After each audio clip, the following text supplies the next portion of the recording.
And Senator Whelan to second the motion. Is that right? Yes. Just 6 minutes, Senator. Thanks very much, Cathaoirleach. And I'd firstly like to commend Senator Dennis Landy for taking the initiative to table this motion at an opportune time, as he has the week prior to the budget. While I know that they're not financial matters necessarily directly being dealt by the Minister, there are budgetary implications in some regards. I'm also grateful that Minister Janet Sullivan has made herself available to the Senate to do so this week, because she's always been one of the more positive, progressive and receptive ministers. And I've always found that anytime we raise issues with Minister O'Sullivan, we do get a comeback and we do get a feedback, and she does go back to the Department of the Environment with her suggestions. So I know it's not falling on deaf ears. And that's important, because we need the influence and support of ministers for our work here in the Senate to carry on in an effective fashion. And I think all colleagues will agree, and the Minister indeed, I'm sure, will agree, that Senator Landy has put quite a bit of research and quite a bit of work into preparing for this debate. And it's not just on a whim. There's a fairly structured suggestions and proposals that he's put forward.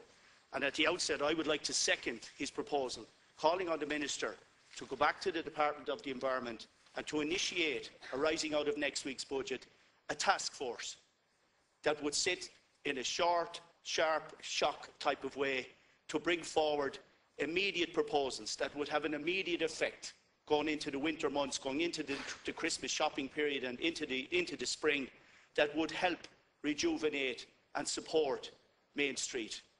In addition to that, you're seconding the entire motion. Oh, of course, Cathaoirleach, of course. I just thought that was a particularly wordy section within Senator Landy's contribution, because unfortunately, you know, Main Street Ireland is on its knees. I want to be positive here, I want to be constructive, but we all know that up and down the length and breadth of the country, there are family businesses and small shops and small retailers which are now at the end of their tether and hanging on by their fingernails. People very often going in for no wage and no salary, out of pride and dignity and respect for a business that was perhaps passed on from one generation to the next. And while it's important that the government is doing the work it's doing, and doing good work and getting dividends in terms of job creation, largely speaking with foreign direct investment and the multinationals, we cannot turn a blind eye and turn our back now on Main Street Ireland, on the town centres, and the absolute abject dereliction now that is sweeping through the main streets up and down the length and breadth of the country. I'm looking at towns like Mountmellick and Portlaoise and Portharlington and Abbealeeks and Durrow and Mountrath and Rathdowney in my own community. And do you know what I'm certain is there? I'm certain there's a profound commitment to business there, and a profound commitment to voluntary endeavour outside of people's own individual businesses. Businesses in Ireland and in Main Street and in town centres are coming together and pooling their resources, pooling their ideas and putting their best foot forward. The Mountmellick Business Association, in fact, was just reorganised and revitalised within the last fortnight under the chairmanship of a young man in his 20s, Tom Horn. And Edel Watchhorn there, the secretary, and a colleague of mine, Councillor Lisa Delaney, actively involved. In Portlaoise, they've taken the initiative to promote the town centre by organising an organisation called Downtown Portlaoise. But they're up against it. They're up against the multinationals. And they're up against policies that were there for the last 20 and 30 years, which in fact, to be honest, were biased in favour of multiples and multinationals. I recall in the 80s, when I worked as a journalist in Portlaoise, urban renewal programmes were introduced that designated fields on the outskirts of town, to the neglect of town centres. My own uncles, 4 of them worked in Kelly's the Foundry, that has its name and emblem up on haysheds the length and breadth of Ireland. When the foundry closed down, it was derelict.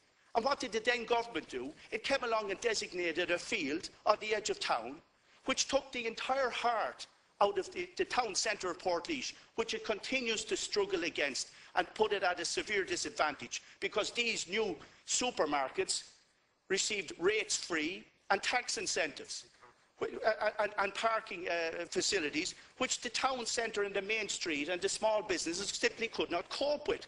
It's up to us now here and the government to rectify that imbalance. We must assist You won't get much rates off derelict sites.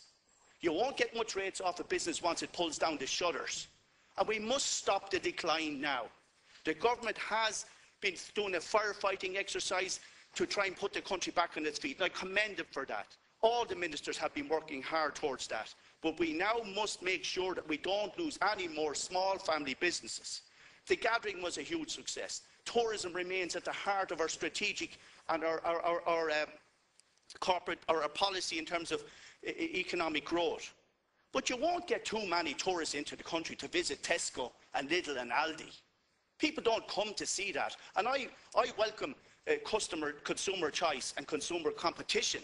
But at the same time, not at the expense of the small family business, the small boutique, the artisan butcher and baker, and the other small family businesses. And there is an opportunity for us now.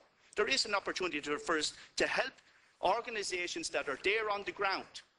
They're there and willing and ready to take up the opportunity. And if we needed any incentive to do so, the 9% VAT regime is an example in itself, how when government came forward with an incentive, and with a catalyst, businesses came and matched it and created real jobs and took people off the dole. I know this, that the shops and the retailers and the family businesses and the small businesses that the Senator Dennis Landy has referred to would all take on one more staff member each if we met them even halfway in terms of free parking and the rate situation, Cathaoirleach. And you know what that would do? It would take tens of thousands of social protection and social welfare in the morning, and in my opinion would be cost effective and cost neutral. So that's what we're calling on the Minister today, to take this message back from the Senate to the Department of the Environment and indeed feed into the budgetary process and support the ideas we're putting forward here. Thank you.